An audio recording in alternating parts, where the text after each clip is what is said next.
निधि मिश्रा जी, इंदौर से। महाराज जी, हम ये मानते हैं कि श्राद्ध या तर्पण करने से पितृ संतुष्ट रहते हैं, पर अगर पितृ दोष हो तो हम क्या कर सकते हैं, उनका आशीर्वाद सदैव हम पर बना रहे? उसे ये प्रश्न तो किसी पंडित से कीजिए जो इन कार्य प्रणालियों को करते हैं। हम ये जानते हैं कि समस्त दोषों से मुक्त होने के लिए, समस्त ऋणों से मुक्त होने के लिए, देव ऋण, ऋषि ऋण, मातृ ऋण, पितृ ऋण, गुरु ऋण, समस्त ऋणों से मुक्त होने के लिए और समस्त दोषों से मुक्त होने के लिए एकमात्र भगवान की शरण लेकर यदि हम नाम जपते हुए अपने कार्यों को करें, चाहे वो पितृ तर्पण हो, चाहे वो श्राद्ध हो, तो इससे सब दोष मुक्त हो जाएंगे, सब पितरों का कल्याण हो जाएगा। सात तरति सा लोकान तारयति, वो स्वयं तर जाता है, स्वयं तर जाता है, लोगों को तार देता है, जो अपने चित्त को भगवान में अर्पित कर देता है, जो निरंतर नाम जप करता है, भगवान की शरण में है। ये उपाय तो हम जानते हैं, लेकिन अब जो शास्त्रीय पद्धति से पितृ तर्पण श्राद्ध ये कभी करवाया नहीं है, बाबा जी रहे हैं, तो किसी आचार्य पंडित जो करवाते हैं उनसे पूछ लीजिए। और अगर सबका टोटल पूछ रहे हो कि कैसे कल्याण हो, तो एक उपाय है, सर्वधर्मान परित्यज्य मामेकम शरणम ब्रज अहम त्वाम सर्व पापेभ्यो मोक्षयिष्यामि मा शुचा। भगवान कह रहे हैं, राष्ट्रपति हैं, मुकदमा हार गए, फांसी की सजा हो गई, तो एक उपाय है, राष्ट्रपति माफ कर सकता है, दूसरा ले। तो भगवान अखिल ब्रह्मांडों के अधिपति हैं, उनकी शरण में होकर नाम जप किया जाए, सर्व मंगल हो जाएगा, सर्व मंगल हो जाएगा। तो इसलिए हमारे तो यही उपाय पता है।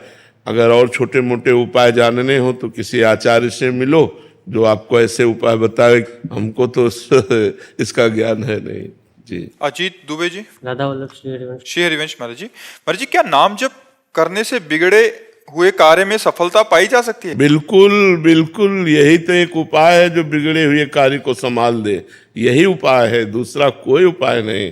भगवान का नाम जब सब बिगड़ी बना देता है, आप जप के देख लो। लेकिन ध्यान रखो, बिगड़ा है 100 ग्राम और भजन है 1 ग्राम, तो अभी बिगड़ी नहीं बनेगी। जब 100 के ऊपर, 100 ग्राम के ऊपर भजन बढ़ेगा, तब आपको फटाफट सब कुछ बनता नजर आएगा। अब होता है कि हमारा पाप है 500 ग्राम और भजन 5 ग्राम है, मान लो हम मानते हैं आप करते हो, तो आपको अनुभव में नहीं आएगा, आनंद अनुभव में नहीं आएगा, क्योंकि जब तक संपूर्ण पाप नष्ट नहीं हो जाएगा तब तक भगवदानंद का अनुभव नहीं होता। इसीलिए कुछ लोग थोड़े दिन भजन करते हैं और देखते हैं कि लाभ तो मिल नहीं रहा, नुकसान हो रहा है। नहीं, भजन तो लाभ दे रहा है, वो आपके पूर्व पापों का नाश कर रहा है, आपका मंगल कर रहा है। भजन कभी व्यर्थ नहीं जाता, अविनाशी परमात्मा का सुमिरन भजन कभी व्यर्थ नहीं जाता।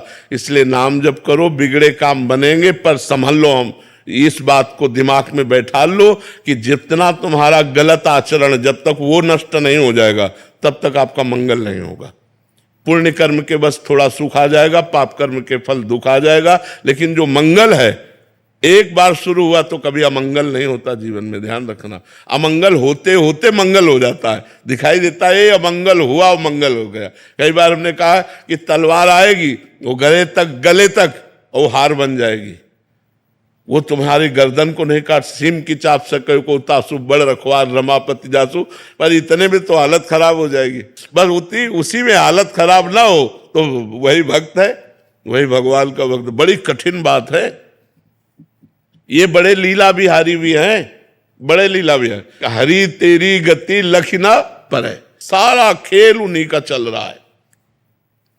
ऐसे हो जाओ और भगवान का भजन करो तो निकल जाओगे नहीं। ऐसी ऐसी समस्याएं, ऐसा प्रपंच, ऐसी माया की दुर्गति किए हुए जीव की दुर्गति की, थोड़ी थोड़ी सी इंच इंच जगह में भाई भाई को मारे डाला, थोड़ी सी वासना में पति पत्नी के बीच में मन मुटाव, पति पत्नी की हत्या, क्या क्या सब संसार में हो रहा है। अरे भगवान की शरण में हो जाओ, बुद्धि शुद्ध हो जाए तो बच जाओ, नहीं पता नहीं कौन सा पाप कहाँ करवा दे माया।